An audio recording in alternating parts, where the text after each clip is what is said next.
Sri Guru Vandana.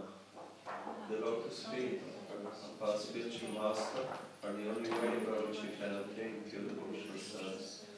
I bow down to his lotus feet with great awe and reverence. By his grace one can cross the ocean of material suffering and obtain the mercy of Krishna. My only wish is to have my consciousness purified by the words emanating from his lotus mouth. Attachment to his lotus feet is the perfection that fulfills all desires.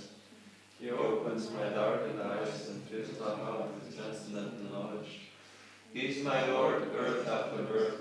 From him ecstatic prema emanates. By him ignorance is destroyed. The Vedic scriptures sing of his character. Our spiritual master is the ocean of mercy, the friend of the poor and the Lord and master of the devotees. O Master, be merciful unto us. Give us the shade of your lotus feet. May your wings spread all over the glories. We take shelter of your lotus feet.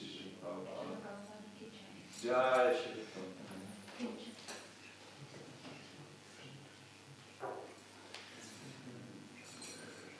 Jaya Radha Madhava Kunja Vihari.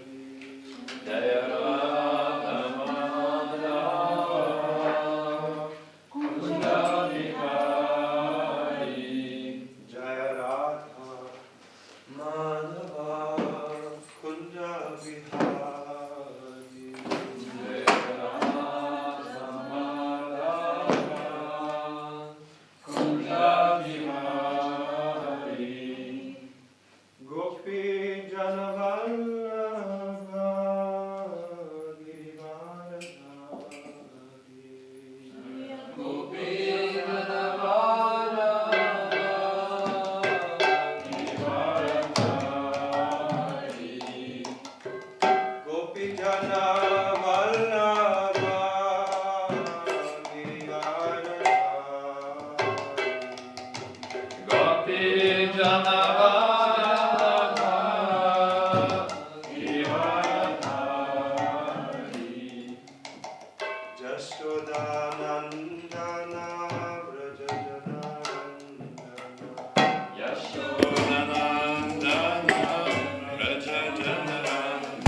Yashodanandana Braja Janarandana. You want to write? Jamunatira Vanachari.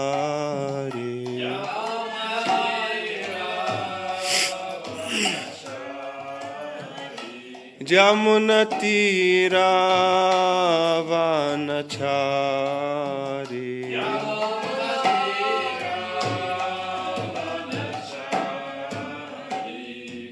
Jaya Radha Madhava Kunja Bihari.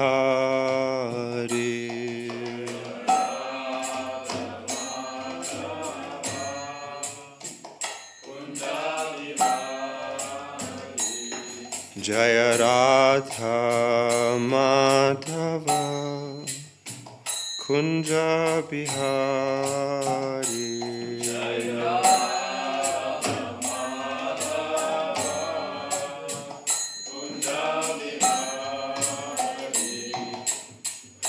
Gopi Jana Vallabha Girivaradhari.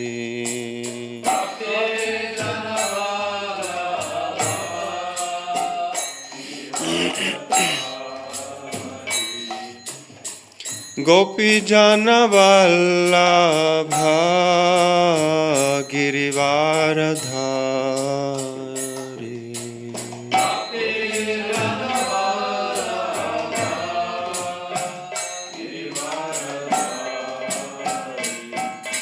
Jashodanandana Braja Janarandana.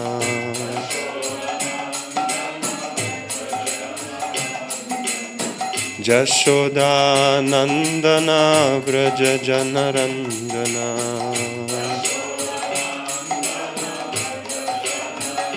Jamunatira Vanachari.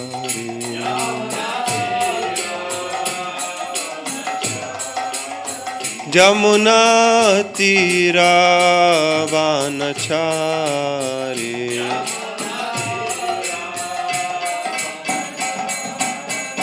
Jaya Radha Madhava Kunja Bihari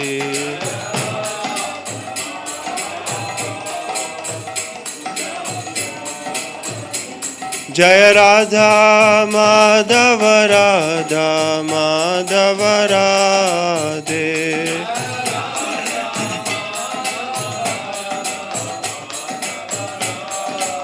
Jaya Radha Madhava Radha Madhava Radhe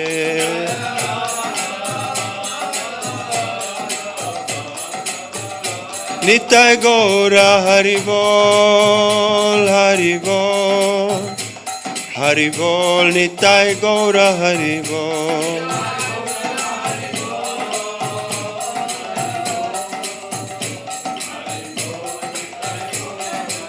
Jaya Jaya Prabhupada Prabhupada Prabhupada Jaya Jaya Prabhupada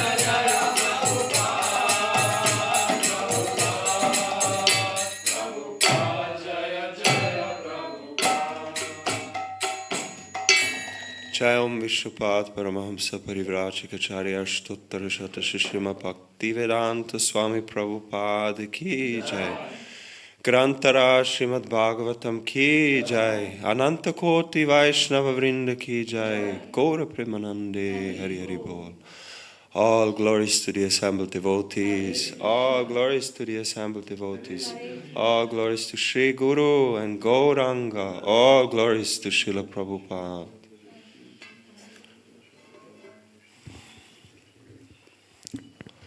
Om Namo Bhagavate Vasudevaya.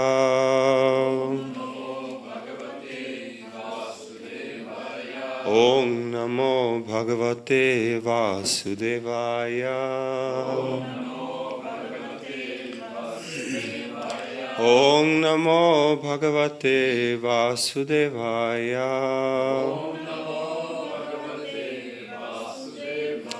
Narayanam namaskritya narang cheva narottamam deving sarasating vyasam tato jayam mudirayet nashta prayeshu abhadreshu nityang bhagavata sevaya bhagavati uttama shloke bhaktir bhavati naishtiki.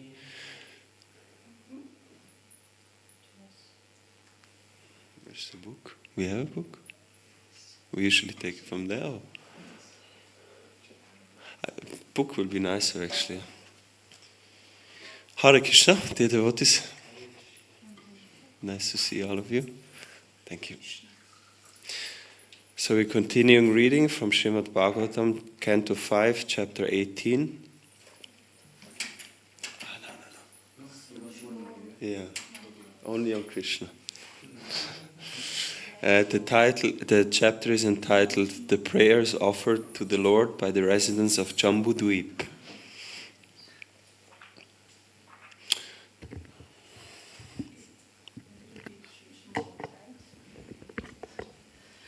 Is it too small? Yes, but it's possible to read. You can, this. When we were in Karoli, in Radha Madhav Mohan Mandir, one devotee took out this, how you call? Binoculars, yeah. But then the pujaris were not happy, so they told him to take it down. And today we read 2 verses.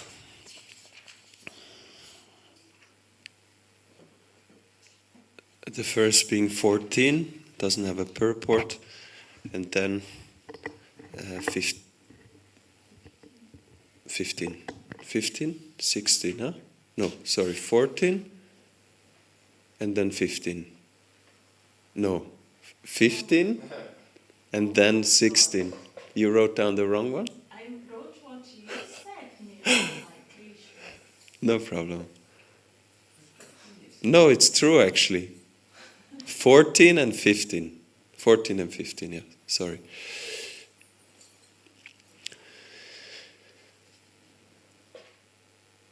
Tasmad rajo raga vishadamanyo. Tasmad rajo raga vishadamanyo.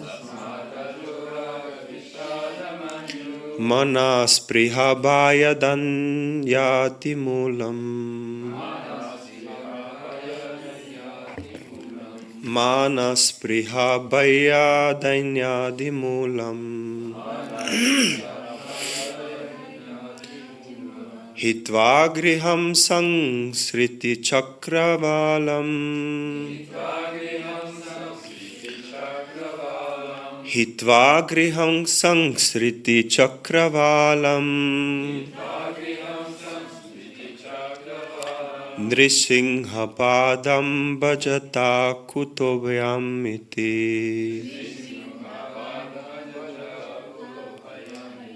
Nrisingha padam bhajata kutovyamiti. Tasmad rajo raga vishadamanyo.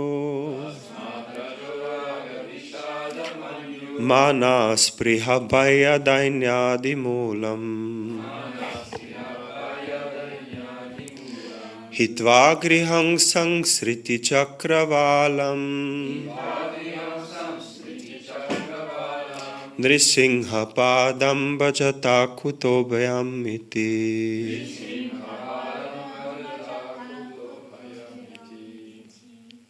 Please chant.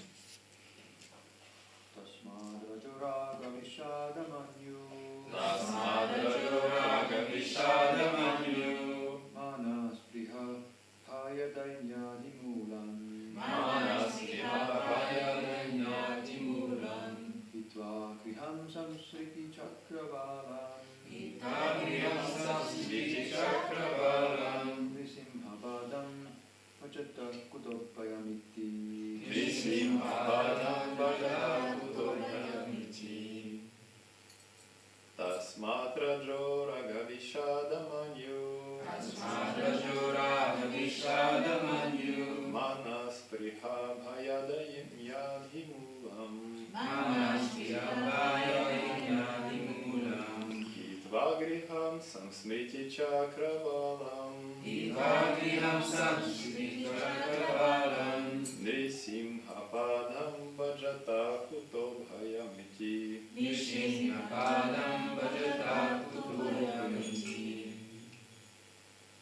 Any one of the ladies would like to chant?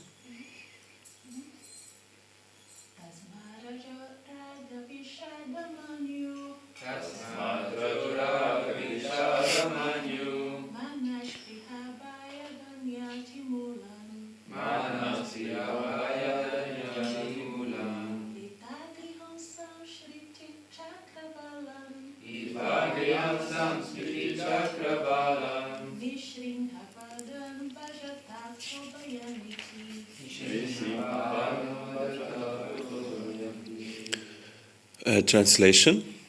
Therefore, O demons, give up the so-called happiness of family life and simply take shelter of the lotus feet of Lord Nrsingadev, which are the actual shelter of fearlessness.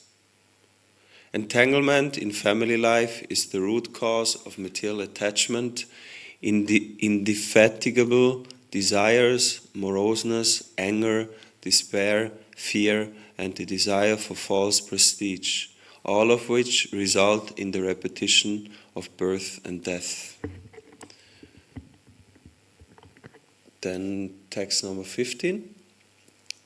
It's in prose, so I'll just read it.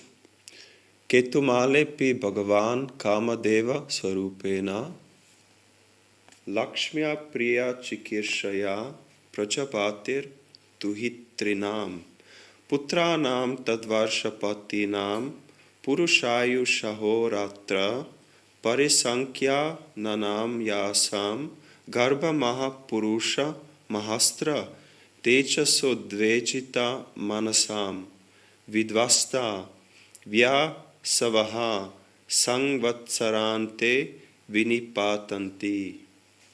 Translation.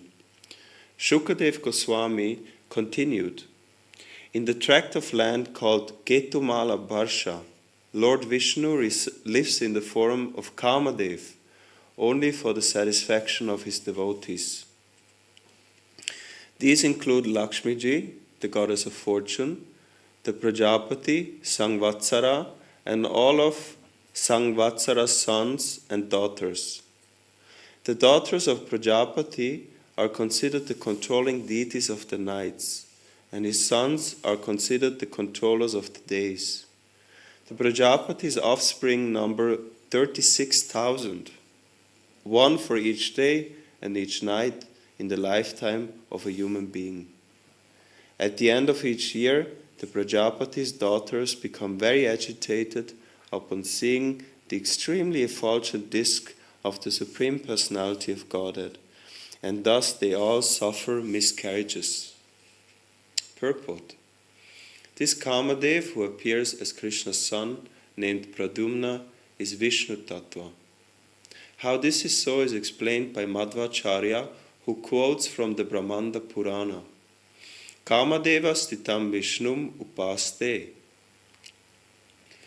Although this Kamadev is Vishnu Tattva, his body is not spiritual. Wow, there is a typo in the purport here. Do you also have a typo? Spiritual, without a. Here it says spiritual, but this is online, so. This is a new edition, we should tell them. Sorry, so I read the sentence again. Although this Kamadev is Vishnu Tattva, his body is not spiritual, but material. Lord Vishnu as Pradyumna or Kamadev accepts a material body, but he still acts spiritually. It does not make any difference whether he accepts a spiritual or a material body. He can act spiritually in any condition of existence. Mayavadi philosophers regard even Lord Krishna's body as material, but their opinions cannot impede the spiritual activity of the Lord.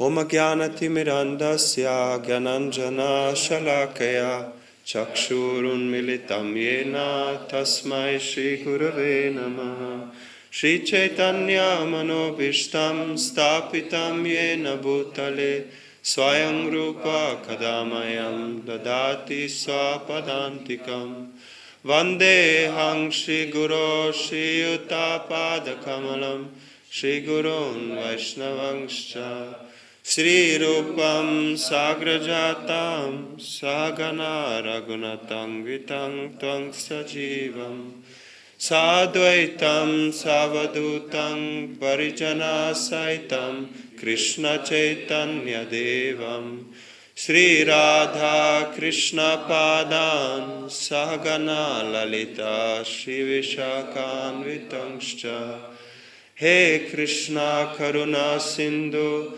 Dinabandhu Jagatpate Gopesha Gopika Kanta Radha Kanta Namostute Tapta Kanchana Gourangi Radhe Vrindavaneshwari Vrishabhanu Sute Devi Pranamami Hari Priye Vancha Kalpa Tarubhyascha Kripa Sindhubhevacha Patitanam Pavanebhyo Vaishnavebhyo Namo Namaha Sri Krishna Chaitanya Prabhu Nityananda Shri Advaita Gadadhar Shivasadi Gaura Bhakta Vrinda Hare Krishna Krishna Krishna Hare Hare Hare Rama Rama Rama Hare Hare. Hare Krishna. So nice to see all of you this morning. I'm very sorry for not being so present these days. So it's even more nice to be here this morning. So these are two verses, and basically in the second one there is a description of the different tracts of land in Jambudvip. There's different varshas, and I don't know all of them by heart, but Bharatvarsha is the famous one where we stay. And then the last one,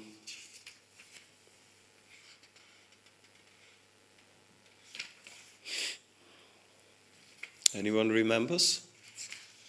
What was the one where we just heard how they worship Nishingadev and they pray?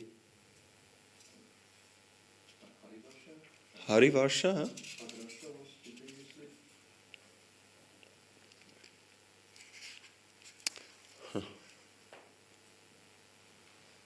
Yeah, there's quite a few prayers. It looks like Bhadrashva Varsha.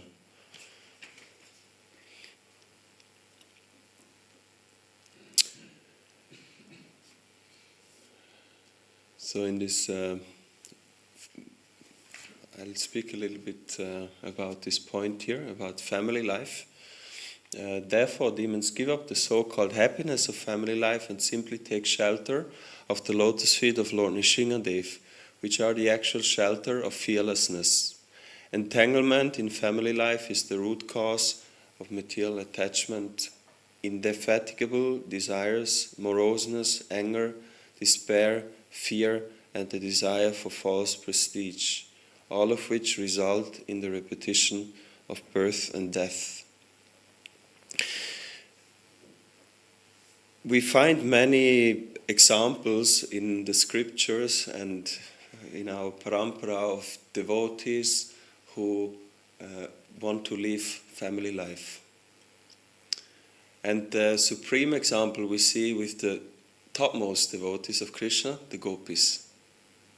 They also want to live their family, their husbands, their children, their parents, just to go and serve Krishna.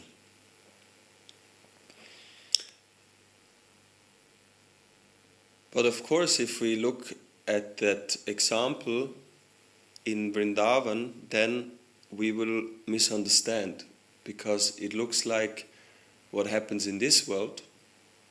Also, many, they leave their husband, wife, children to go out and enjoy with someone else.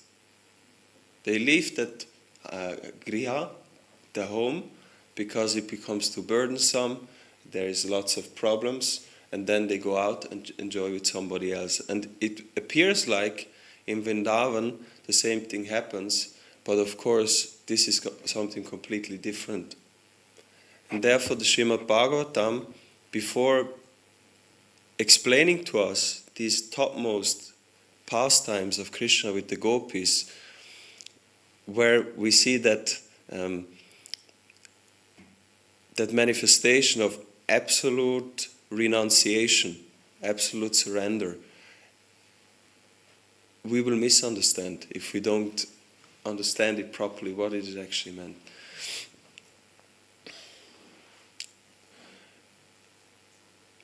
There is a famous example also of Raghunath Das Goswami, who wanted to leave, but he was not allowed to leave home. We know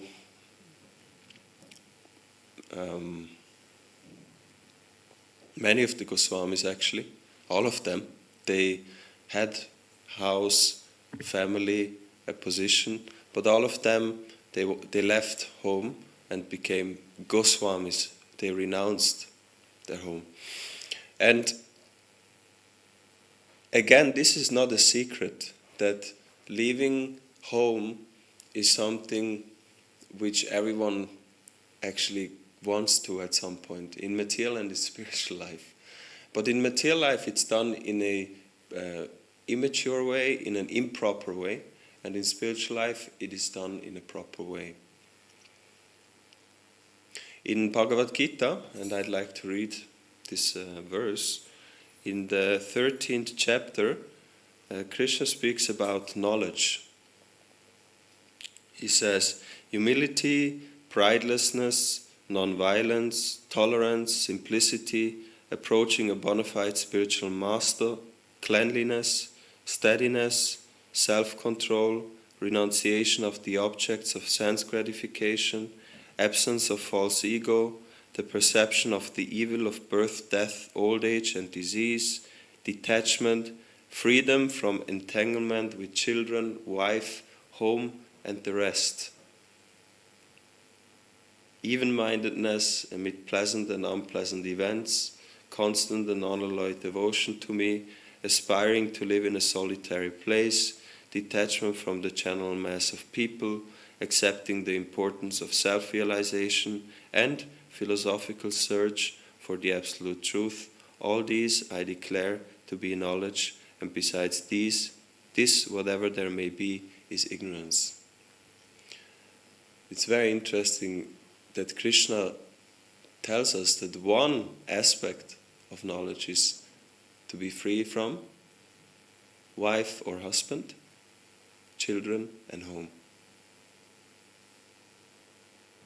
Isn't it in a way interesting that he's listing this as a specific item of knowledge? Why do you think this is such an important aspect of knowledge? Anything that comes to your mind, Prabhu? Because of the false ego? Yes, the false ego. Would you like to elaborate a bit? It's becoming stronger in Yes, in family life it reinforces our false ego, our false identification of who we are or who we are not. Yes? Because you can focus then better on the lotus feet of Krishna. If you're not in family life, yes. Because if you're in family life, then you're distracted by your wife, your children. You're distracted, yeah. So on a very subtle level, you become distracted in the platform of your identification, but also practically, you have to take care of so many things, and it's not so easy to remember Krishna. In this verse, it was. I will read the Sanskrit also again. It's the Adimulam. Mulam, we have all heard that the word mula means the root, and Adimula means the prime mula, the actual root cause, Prabhupada translates. That this family life is the root cause of all, and then it's listed: material attachment, indefatigable desires, moroseness, anger, despair, fear, and the desire for false prestige. All of which result in the repetition of birth and death. So this root cause of family life leads to so many things, and ultimately to birth and death. And if we go back to the aspects of knowledge, we will also hear one aspect of knowledge is Janma Mrityu Jara Vyadi Dukkha Doshanudarshanam. And that comes before we understand that freedom from family life is important. One has to understand that birth, death, old age and disease is actually troublesome. Many people don't know that, right? I guess many of us didn't know that before Srila Prabhupada came in the form of his books, his devotees. We, like the Yaksha who asked Yudhishthira, what's the most astonishing thing? That all people in this world live like they live forever. They just go on with life, they make so many plans, they make themselves comfortable, they endeavor so hard without thinking that actually I will have to leave at some point. They don't really see how people are getting old, they become sick, people die. They see but don't see. That's the amazing potency of Krishna, the illusory potency. You see but you don't see. And that was the answer Yudhishthira gave to the Yaksha, that this is the most astonishing thing. And we can see spiritualists, they are very aware about this fact. if you hear Srila Prabhupada, he will constantly make this point. You are not this body. Why you have to accept the material body that becomes old, that makes you die? Why you have to accept? You're eternal. This is a real problem. And then in this sequence of knowledge, when one goes further, when one sees, why do I have to die? Why do I have to become old?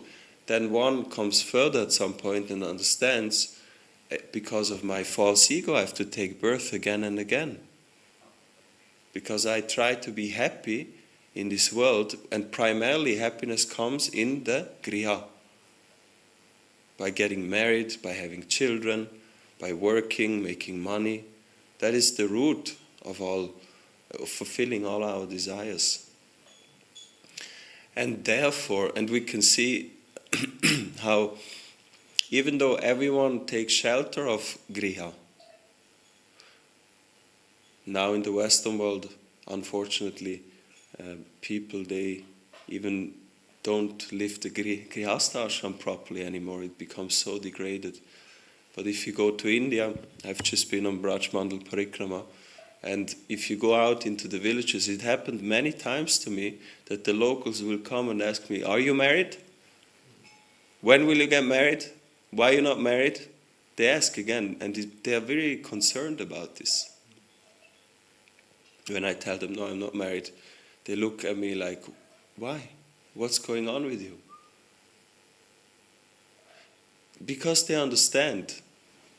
If you want to materially be happy, Krishna gave us some, hint how we can actually do it, and it's by living a proper family life.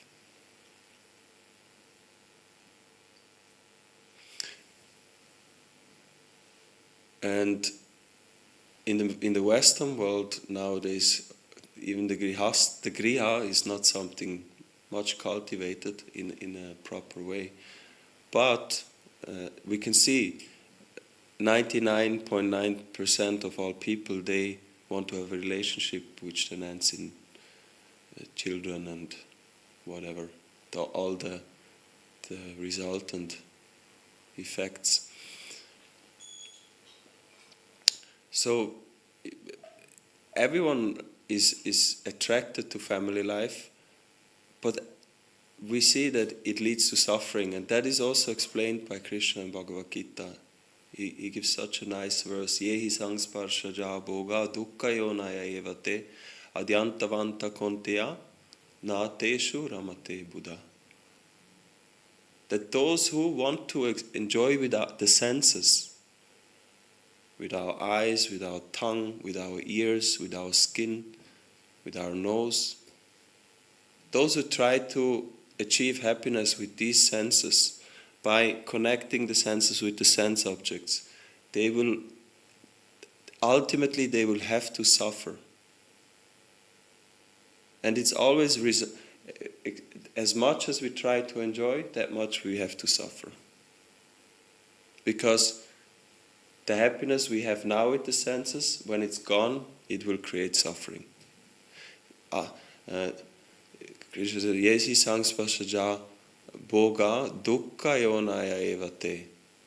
That this happiness which is born when the sense object and the senses, when they come together, something is born.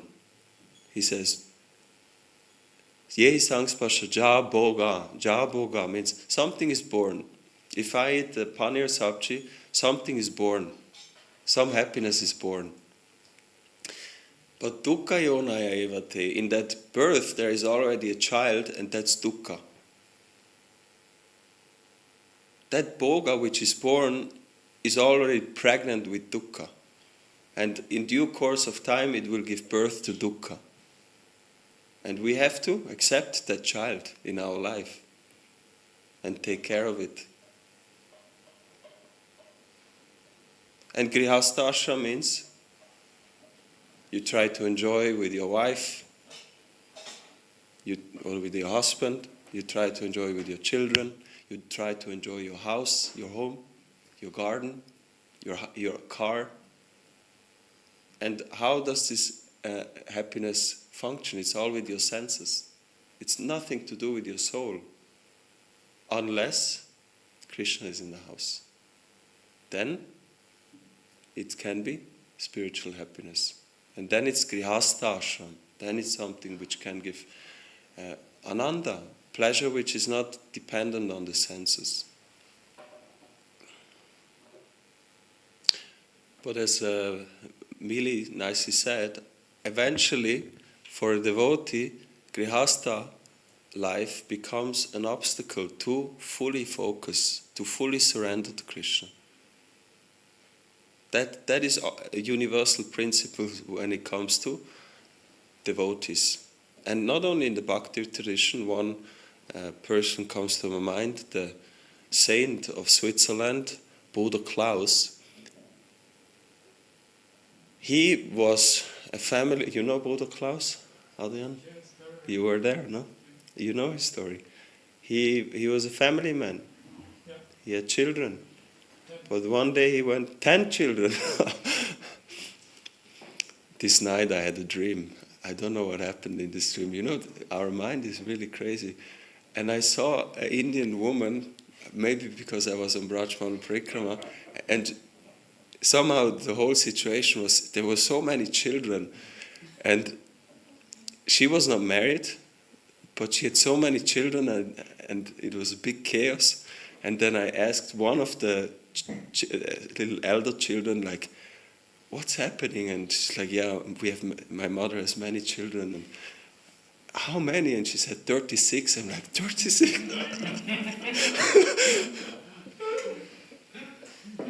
You know, I woke up this morning like, wow, what's happening in my mind?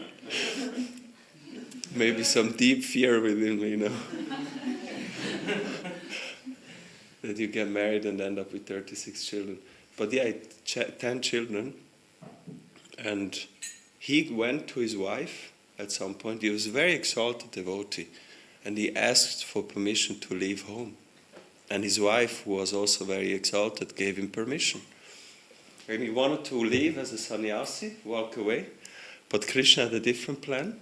And he then ended up close to his home doing worship, bhajan. He was praying all day for 20 years or so. And that's a holy site in Switzerland, Flüeli-Hanft.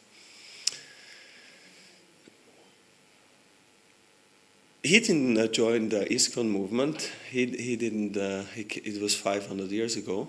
But he had the same understanding. If I want to focus on God, then I need to get out of here. And he wrote a beautiful prayer, which basically describes Sharanagati in his own words. And he says, dear Lord, please give everything to me that brings me to you, and take everything away from me that hinders me to come to you. And he took away his family. That was his desire.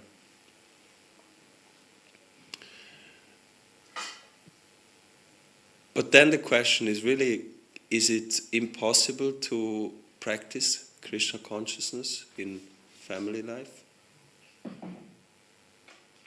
If it's such a central point, and even if we look Srila Prabhupada, Bhaktivinoda Thakur, we know they were in family life, and this doubt could arise in our mind because we're supposed to have faith in our acharyas, no? That they are pure devotees, but then why they are in family life? How do we deal with this?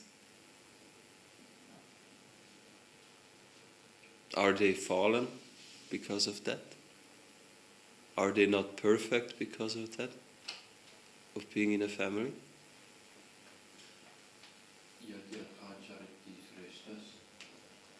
Yat yat acharati shreshtas. You're quoting the verse Bhagavad Gita. Whatever great men do, common men follow. So you're saying that they are giving an example to the people. Yeah, that's one aspect. The Acharya comes to teach us. Because giving up family life is a more advanced stage in life. And it shouldn't be done prematurely. And we see with many examples. Raghunath Das Goswami wanted to give up, but Mahaprabhu said, you go home. Go back, go home, take care of your family. Nityananda Prabhu, he was a sannyasi, told him, go get married and preach. So it's, of course, they are pure Nityananda Prabhu and Raghunath, they are not conditioned, but there are certain instances to show us we shouldn't be black-white in our approach. And Prabhupada, Bhaktivinoda Thakur, they give us such a wonderful example how to be Krishna conscious and in family life. But one thing we can say, even though one is in family life and is a devotee, and this is basically the point we have to understand, the desire to leave family life has to come at some point. As long as we feel, I want to be here, I'm happy here, we can understand we are not healthy spiritually. We are all not healthy spiritually, but we can look at this, we can see it ourselves. How much am I attached to my home, to my wife, to my husband, to my children, to my work, to my possessions? And if I see, actually I feel attached. If I think about the thought comes, I would have to now leave everything and I feel pain and distress, then I know I'm not yet on that stage. We have to, that has to be cultivated by the process of Krishna consciousness. And we know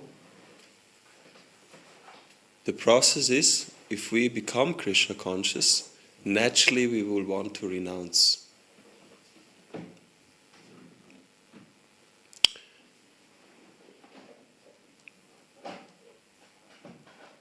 Just read something to you. Bhaktivinoda Thakur, who is a Grihastha, he wrote a song called Jamuna Puline, where he speaks about the pastimes of Krishna with the gopis.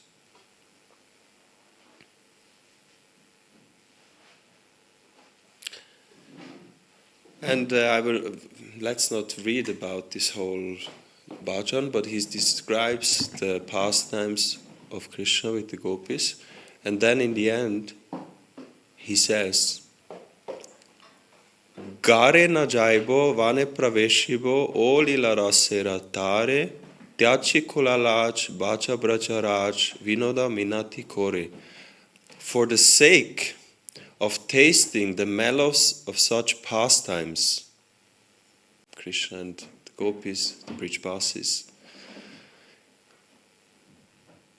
I will not go to my home, but will instead enter into the forest. Renouncing all shyness due to fear of family members, just worship the Lord of Braj. This is the humble submission of Bhaktivinoda. He's describing his perception of Krishna's Leela, and in the end he says, and because I want to taste that happiness, now I leave my home and go into the forest. And that's when one is truly ready to enter into sannyas.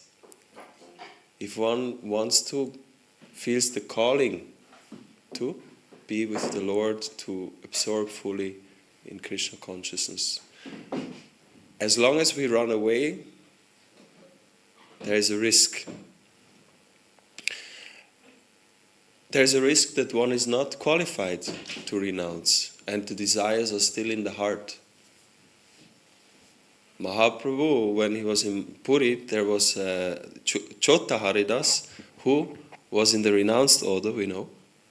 And then he was rejected by Mahaprabhu because he had still material desires.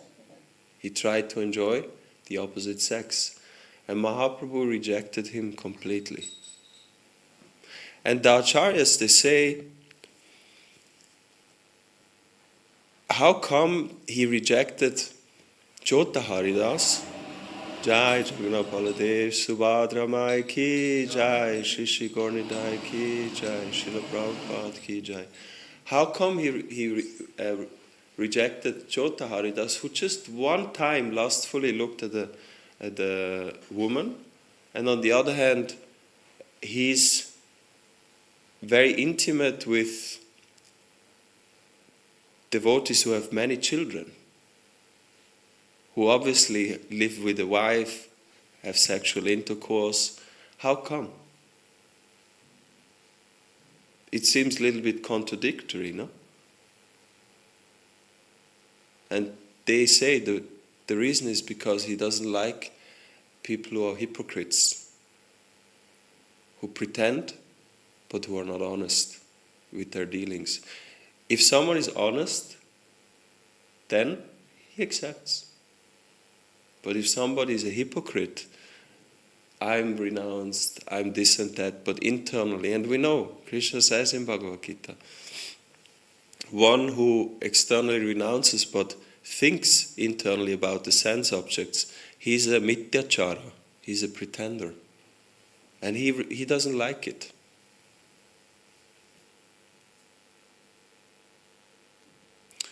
That's now very discouraging for the brahmacharis, but because usually who is on that platform, that there is no desire. And then there is another verse in Bhagavad Gita we have to think about so we don't get discouraged. As rivers flow constantly into the ocean, but the ocean is never disturbed by that constant flow of water coming from the rivers. In the same way, the desires are always flowing. They're always there. Even Prabhupada said, I'm also lusty, but I don't have any time to act on it. My sense, I also have senses, and I can see a woman is beautiful, I can see a man is handsome, I can see the food is very delicious and all these things, but because we don't have time, we are in Krishna conscious, we cannot act on that lust. So it's normal, and in that sense, to encourage the brahmacharis, it's normal that our senses have desires. I think one time Prabhupada spoke to one devotee, and somehow this devotee told Prabhupada he's free from lust, and Prabhupada looked at him, what's wrong with you? Are you sick? Or, maybe you should go to a doctor. Yes, this story. It's normal. So it's a matter of how we direct it. And some they can renounce the family life altogether and feel happy, and some they need to go into it. But the principle is always we have to somehow remember Krishna. And we're not able to remember Krishna 24 hours yet. That's the goal. Then we need to think how to remember him the most. And that's the guiding principles in our spiritual life. The rule of our rules is to always think of Krishna, never forget him. So when we take this as a Leuchtturm, how do you say? Lighthouse. You know, the boat, they always need the lighthouse so they know where to go.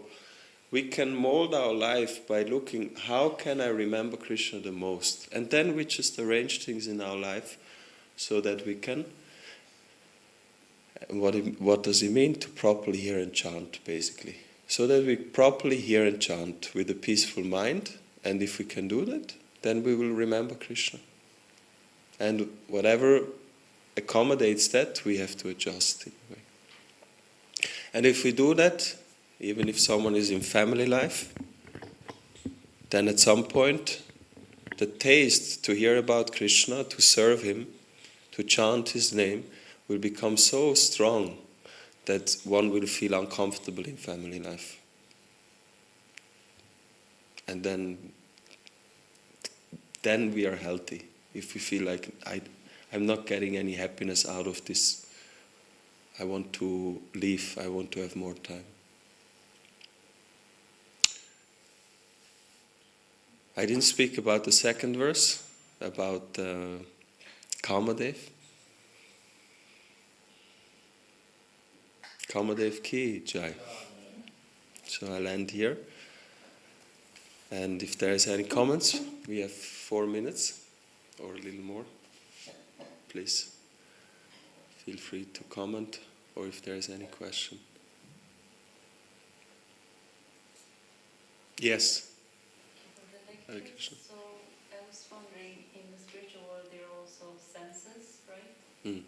But how are they different from this material world? Like, Yeah, good question. Yeah, I was speaking about how the senses we have here, they lead to suffering, and that we shouldn't enjoy with the senses. And then in the spiritual world we know there is also senses. And what's the difference?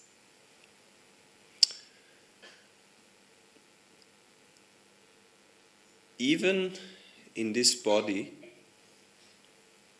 apparently this body, you can see Krishna. Not with these eyes, naturally, not this flesh that we can see, but we have spiritual eyes behind. So this, what we have, what we see, our body with the senses, it's like a dress that's covering our spiritual body. And our spiritual body has eyes, nose, ears, mouth. So the material body is like a dress that's put on the spiritual body. And by practicing Krishna consciousness, our senses, spiritual senses, they become stronger, and we purify our material senses, or we kind of take it off, so that at some point we see things in the right way. and when we do that, there will be no suffering, even if we are in this world. Sorry? And if we do that, there will be no suffering, even if we are in the material world. Yeah, exactly. Even in this world you can become free from suffering. In fact, this is the first thing that happens if someone genuinely practices devotional service, that he or she will become free from suffering. Because once you realize you're not this body, then all the basis for suffering is gone. The body is the reason why we suffer, and if you understand you're not this body, then you removed the whole problem. And I'm sure we can all see. No, I was thinking this morning, coming by bus, I was looking out of the window, and I saw people with their nice cars and people in the tram with nicely dressed and their phones, and I just felt so disgusted. So just like, what kind of life people living? It's so miserable life. And 10 years ago, I didn't see it that way. I would probably see, oh, they have such a nice car. They have such a nice phone. Oh, they're going to work. They're earning money. I saw it in a different way. But by practicing, we change our vision. And this is called Shastra, Chakshu. We start to really see it through the scriptures, and that's how Krishna sees things. If I say, oh, it's such a miserable life, people could say, oh, you're so negative. But that's how Krishna sees it. We just read what he said in Bhagavad Gita. God sees it that way. That's his consciousness. And even though the whole world thinks it's nice, that's not the right way to see it. It's an illusory way to see it. So that's just an example to give how our senses, it's a very practical example. The same eyes see the same thing, but in a different way. And we know, to conclude that point, we're purifying the consciousness which is empowering the senses. The sense is just an instrument, like a camera. This is just an instrument, but I'm the one who sees the picture on the camera, on the phone. So in a similar way, if I as a soul, my consciousness becomes pure, then I can see it in a different way. Is it okay? Yeah. And in the spiritual world, every morning we sing, Angani yasya sakalendriya vrittimanti pasyanti panti kalyanti chiram jaganti. So Krishna's senses, for example, they can perform all the activities. So his eyes can eat, his eyes can hear, his eyes can smell, his eyes can touch.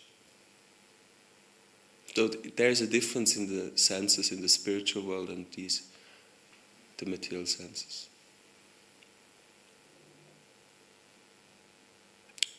Thank you. So thank you for your attention. I wish you a nice day, especially on book distribution. Please give it out. And it's very important because we changed our vision, and if you give a book to someone, you will change his life, her life.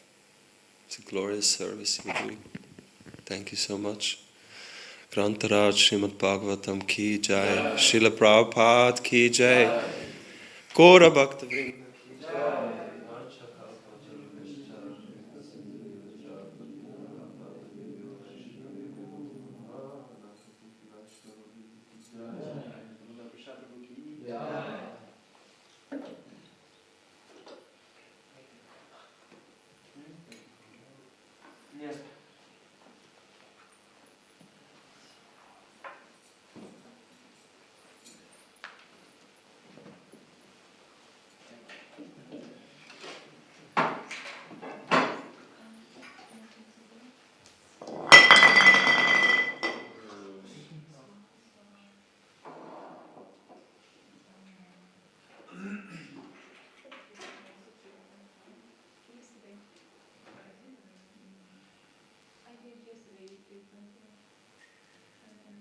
Wow, it's white.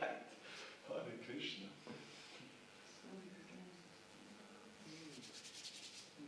I think today book points count double. You have